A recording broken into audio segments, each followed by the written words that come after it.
পান্থনিবাসের কনসেপশনটা একটু বোঝাও। একটা মানুষের নিজের বাড়ি প্লাস সে সেখানে হোটেলের মতো ফেসিলিটিস পাচ্ছে, এই কনসেপ্টটা একটু বোঝাও। খুব ছোট করে বলি যে পান্থনিবাসের কনসেপ্ট হচ্ছে your home in a resort. এই টেনশনটা কাজ করেনি যে শান্তিনিকেতনে বিক্রি হবে তো? একদম কাজ করেছে। I am saying very honest. আমার কাছে খুব ইম্পর্টেন্ট ছিল যে একটা বড় প্রজেক্ট করবো, দেখবো কিভাবে কি করা যায়। আজকে শান্তিনিকেতনে largest in Birbhum district, more than 750 units আছে। আমার এখন মনে আছে যে মানে তুমি আমায় বলেছিলে যে অরিজিৎ, আমি প্রাইমারি হোম বেচি না, আমি সেকেন্ডারি হোম বেচি। আমি সেকেন্ড হোম বেচি, মানে বেসিক্যালি আমি স্বপ্ন বেচি, আমি স্বপ্নের ফেরিওয়ালা।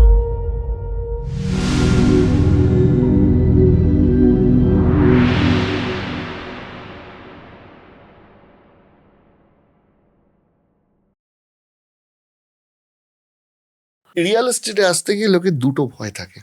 একটা হচ্ছে যে মানে একটা যে ইন্ডাস্ট্রিতে পয়সা আছে কিন্তু ইন্ডাস্ট্রির নাম খারাপ, রেপুটেশন খারাপ, মানে অনেক রকম মানুষকে এই পলিটিক্যাল প্রেশার, লোকাল বিভিন্ন নেগেটিভ যে পিপল রয়েছে তাদেরকে হ্যান্ডেল করা, এই একটা প্রেশারের ভয় পায়। আর একটা ভয় পায় হচ্ছে যে how to deal with the tax department, কি এই রোজ রোজ নোটিস আসবে বা ইত্যাদি ইত্যাদি, মানে আমার যে মানিটা রয়েছে সেটা প্রপারলি ক্যালকুলেটেড করে আমি কি করে বিজনেসটা করব। তো এই যে দুটো ভয়, যেটা প্রাথমিক ভয় আমি বলছি, সেকেন্ডেরটার জন্য তো কনসালটেন্ট পাওয়া যায়, যে একটা রিয়েল এস্টেটে বড় প্রজেক্ট করতে গেলে এই যে লোকাল পলিটিক্যাল লিডারশিপ থেকে আরম্ভ করে জমি মাফিয়া থেকে আরম্ভ করে সবাইকে ডিল করা, এইটার প্রেশারটা কতটা, মানে তুমি কি করে হ্যান্ডেল করতে তখনকার সময়? আমি না ওই কোনো মেকানিজম আলাদা করে কখনো সে সময় ভাবিনি। আমি তো বললাম না, আমার ব্যবসাটা শুরু হয়েছে দেয়ালে পিঠ থেকে। আমি যখন এই ছোটো স্ট্যান্ডঅ্যালোন বাড়ি থেকে যখন বড় প্রজেক্টে এলাম, তখনও ওই দেয়ালে পিঠ থেকে। কারণ কি, আমি বুঝতে পারছিলাম গড়িয়া মহাবিদ্যালয়ে বেশি দিন আমি কাজ করতে পারবো না, কারণ বড় প্রজেক্ট আসছে, কারণ বড় প্রজেক্ট খুব আসছে। আর বড় প্রজেক্ট আসলে পরে আমার সেল এফেক্ট করে যাবে। আমি ছোটো বাড়ি বানালে পরে লোক কম নেবে, কারণ আমি ছোটো বাড়ি বানালে পরে যেটা আমি চাইছি তার থেকে মাত্র 2-5% বেশি দিলে সেটা বড় কমপ্লেক্সে সুইমিং পুল আছে, তাতে ক্লাব হাউস আছে, সব কিছু, লোকে সেখানে ফ্ল্যাট নেবে, আমার কাছে কিনবে কেন? আইদার আমাকে খুব কমে বিক্রি করতে হবে, সেটা তো আমি কোথা থেকে করব? বাড়িটা ভালো করে বানিয়ে খুব কমে কোথা থেকে বিক্রি করব? সো আমার বেশি দিন এখানে আমার এই স্ট্র্যাটেজি চলবে না। সেই জন্য আমাকে বড় কিছু ভাবতে হবে, আর বড় কিছু ভাবার মতন আমার কাছে সেই সময় মানে গড়িয়া মহাবিদ্যালয়ে ভাববো এরকম কিছু স্কোপ ছিল না। তো সেখানে আমাকে কলকাতার বাইরে আসতে হলো। ভেরি কোইন্সিডেন্টলি শান্তিনিকেতনে এলাম। শান্তিনিকেতনে এসে আমার কাছে কিন্তু তখন আমার মনে হলো 2 লাখ টাকা এটা করি, প্রজেক্টটা লঞ্চ করি। আমার এক বন্ধু স্থানীয় আর্কিটেক্টকে বললাম যে তুই এটা করে দে। মানে ওই টেনশনটা কাজ করেনি যে শান্তিনিকেতনে বিক্রি হবে তো? একদম কাজ করেছে। সেই জন্য আমি ফেজ ওয়াইজে ছোটো ছোটো করে করলাম। পুরো প্রজেক্টটা একবারে লঞ্চ করলাম না, যে একটা ফেজ করে দেখি, একটা ফেজ আগে করে দেখি কীরকম দাঁড়ায়, তারপরে আমি পরেরটা ভাববো। তো প্রথম ফেজটা যেহেতু একদম ইনিশিয়ালি লোকের মধ্যে খুব ভয় একটা ছিল, চিট হয়ে যাবে এই টাকা। তারপর যখন আমি সামান্য কিছু কনস্ট্রাকশন শুরু করলাম, যখন লোকে এসে যখন দেখলো, তখন লোকের কাছে একটা লটারি মনে হলো। আরে বাবা ঠিক আছে, মানে এখনও অনেক বায়ার আছে যারা ইয়ার্কি মেরে আমার সাথে কথা বলে, খুব হালকা মেজাজে যখন কথা হয় মানব, তখন নিয়েছিলাম, এবং সবারই মোটামুটি কমন এই কথাটা, যে আমার মনে হয়েছিল আচ্ছা ঠিক আছে, কনস্ট্রাকশনটা তো দাঁড়িয়েছে, মাথার উপর ছাদ আর 4টে দিকে ওয়াল তো দেবে, যদি ওইটিখানেও দিয়ে দেয় ওই 4-5 লাখ টাকার মধ্যে, ঠিক আছে, বাকিটা আমরা করে দেবো, ওইটুখানি দিক, বাকিটা করে নেবো। তারপর যখন সেটাই যখন বাড়তে বাড়তে অনেক করতে করে আজকে শান্তিনিকেতনে পান্থনিবাস শান্তিনিকেতনে যে largest in Birbhum district, more than 750 units আছে।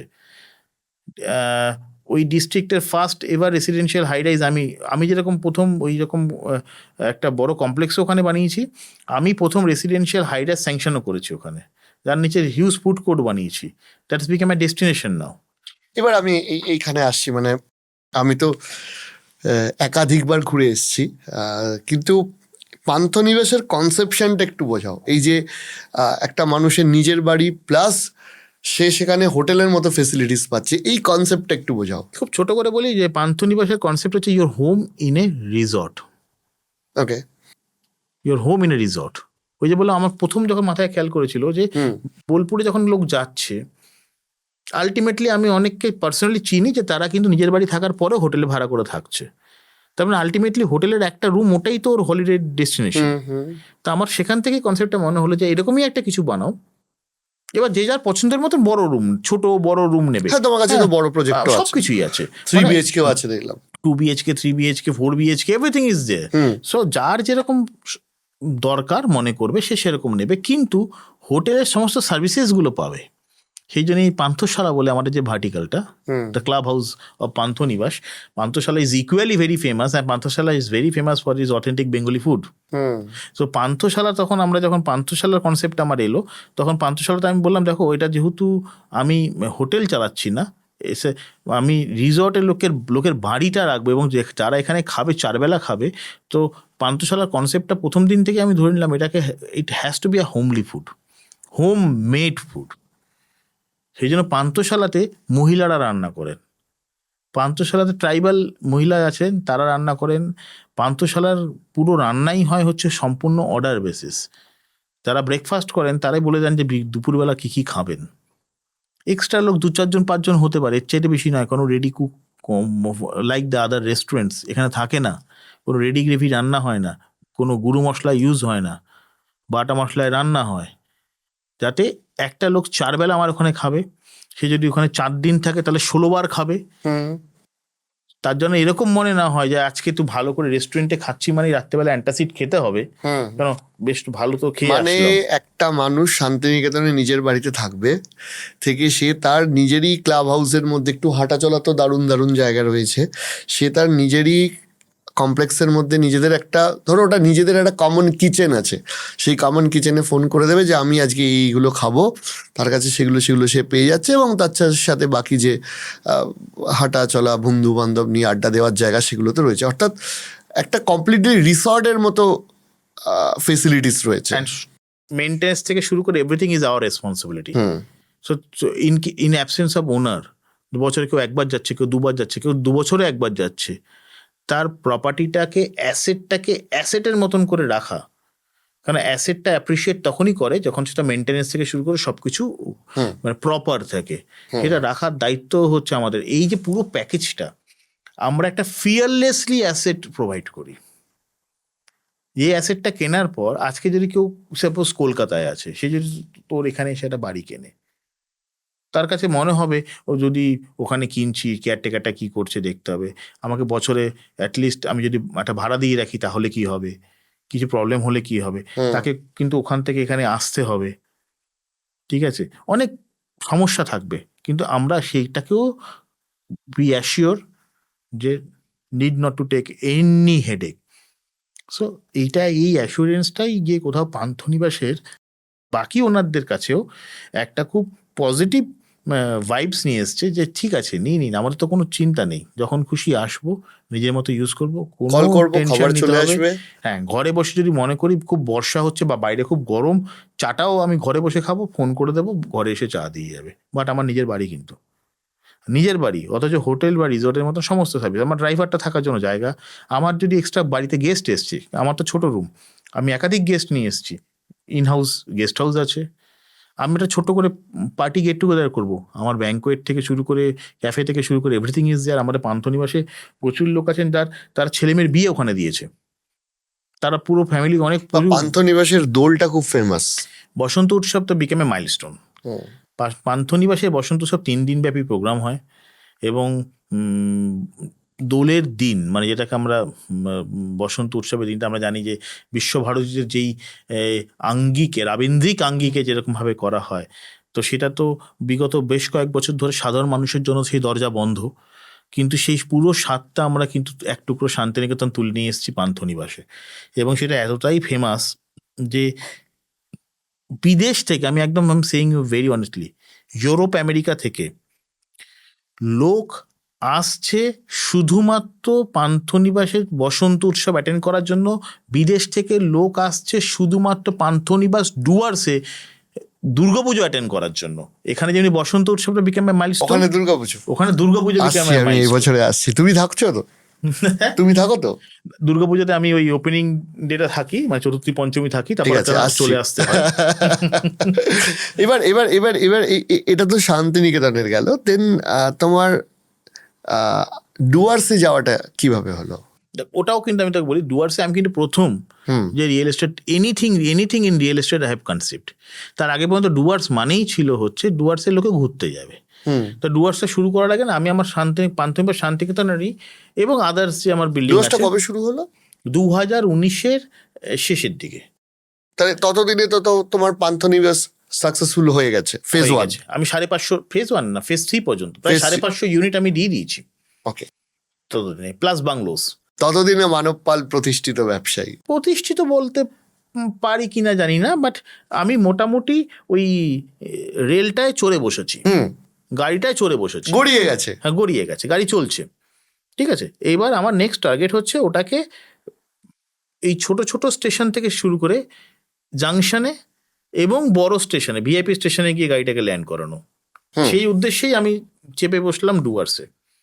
ডুয়ার্স ছোটবেলা থেকেই আমার খুব প্রিয় জায়গা। ডুয়ার্সে বর্ষাকালটা যখন কেউ যায় না তখন আমি যেতাম ডুয়ার্স। কেন বলতো তখন হচ্ছে রিসর্টগুলোতে বা এই হোটেলগুলোতে খুব একটা চাপ থাকতো না, ফলে ওরা তখন ওই 1000-1200 টাকার ঘর 200 টাকা 300 টাকাতেও দিয়ে দিত, কারণ তখন তো অফ সিজন, কেউ যায় না, বর্ষাকালে সাফারি হয় না, প্রচুর পোকা হয়, জোক হয়, ওই ভয়ে লোকজন যায় না। আমি ডুয়ার্সে সেই বর্ষাকালে যেতাম এই জন্য ওই রকম সবুজ আর দেখা যায় না, চোখটা ঠান্ডা হয়ে যেত। ওই সবুজ বর্ষাকালে ডুয়ার্সের যে রূপ ভাবা যায় না। তো সেই সময় লাটাগুড়িতে গিয়ে থাকতাম। তো এই পান্থনিবাস শান্তিনিকেতনের সাকসেস কোথাও আমাকে ফোর্স করে ডু সামথিং ইন ডুয়ার্স। তো আমি দীর্ঘ 2-3 বছর ধরে জমি খুঁজেছি। তা আলটিমেটলি যখন আমি জমি পেলাম একটা জমি পেলাম, পেয়ে সেখানে যথেষ্ট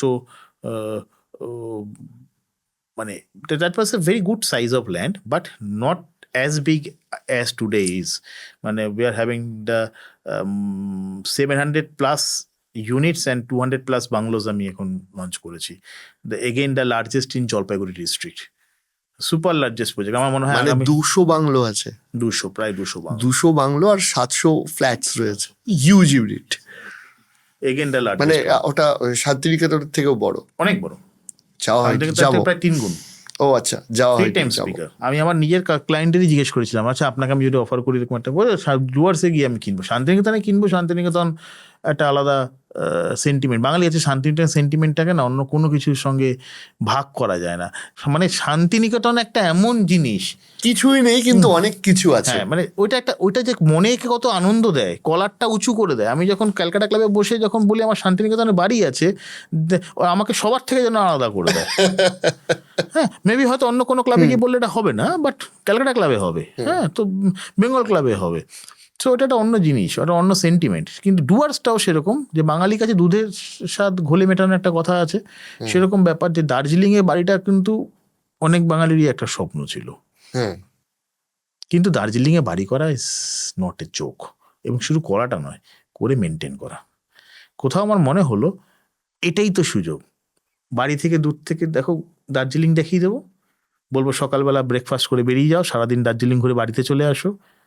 সো তোমার বাড়িটা প্রায় দার্জিলিংয়ের কাছে, আর কিন্তু ইন এ প্লেন ল্যান্ড। ফলে যে এই যে একটা মনসুনে পাহাড়ের লাইফের যে একটা যন্ত্রণা, 4-5টা মাস মানে হাফ অফ দ্য ইয়ার যে যন্ত্রণা, সেটা থেকেও দূরে থাকো, বিরত থাকো।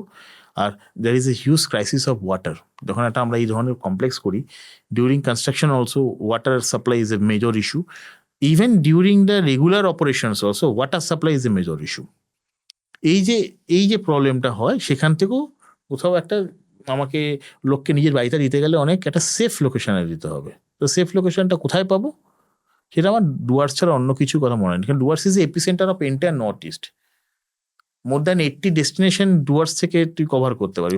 এই প্রজেক্টের নিয়ারেস্ট স্টেশন কোনটা? নিউ মাল জাংশন। নিউ মাল জাংশন থেকে 15 মিনিট সময় লাগে। এছাড়াও ডুয়ার্সে তো আজকাল তো এরকম হয়েছে, একটা ভলভো এনজিবি থেকে কতক্ষণ? 1.5 ঘন্টা। 1.5 ঘন্টা। বাগডোগরা থেকেও 1.5 ঘন্টা। মানুষ তো ওখানে ঘুরতেই যাচ্ছে।